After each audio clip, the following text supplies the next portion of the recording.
Hello everyone, magluluto na naman tayo ngayon ng isa na namang masarap na ulam na paniguradong magugustuhan ninyo. So ayan, meron tayo dito sitaw. Ayan, ang ganda ng sitaw na nabili ko ngayon sa Riwa. At syempre meron din tayo ditong pusit. So ayan, nahalo natin yan sa ating sitaw. So ayan, ang ganda rin ng pusit ng aking nabili at yun nga lang medyo may kamahalan ang pusit ngayon. Pero okay lang yan para naman at least mas lalong maging masarap yung ating gulay.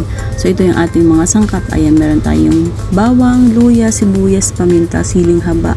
May pampalasa tayo syempre. At syempre meron tayong gata kasi nga gagataan natin yan yung ating sitaw. So ayan, ito na ang ginagamit kong gata kasi hindi na siya hassle, ibubuhos mo na lang. At syempre ayan, igigisa muna natin yung ating mga sangkap. So yan, pinagsabay-sabay ko na sibuyas, bawang at yung ating luya. So ayan, antayin lang natin yan na medyo mag-brown bago natin ilagay yung pusit. So ayan, nga medyo brown na yung ating sangkap kaya igigisa na natin yung pusit yan. Konti lang na mantika nilagay ko dyan kasi nga gagataan natin yan. So ayan, kailangan lang na magisa muna natin siya yung ating pusit bago natin yan lalagyan ng gata.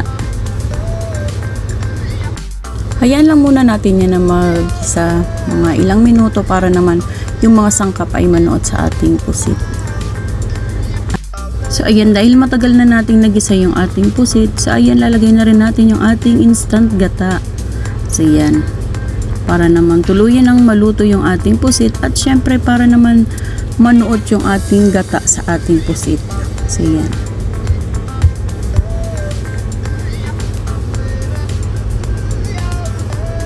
Siyempre, ayan, halo-haluin lang natin. Yan, ganyan. Halo-haluin lang. O, diba, napaka-creamy talaga ng ano na to, nagata na to.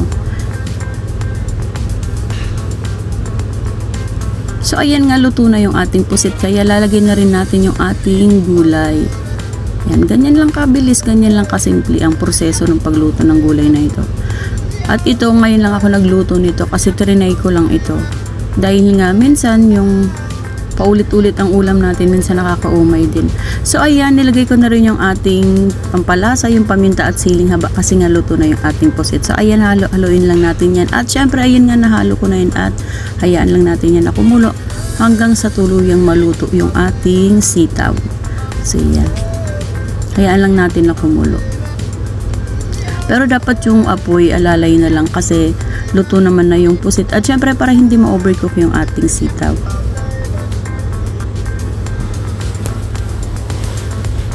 So ganyan lang. Antayin lang natin yan na maluto yung ating sitaw. So ayan nga, konti na lang yung gata. At syempre luto na rin yung ating sitaw at yung pusit. So ayan, o diba talaga naman yung itsura palang nakakatakam na. At yung lasa talagang tinikman ko, naku, panalo na naman yung lasa nito.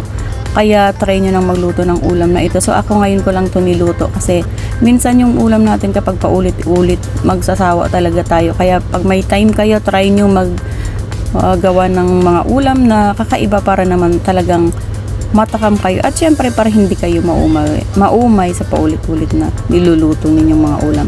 So yan ang aking ginataang sitaw na may pusit. Ang aking ulam for today, ulam idea. So ano pang inaantay nyo, try nyo nang lutuin ito. Thank you so much for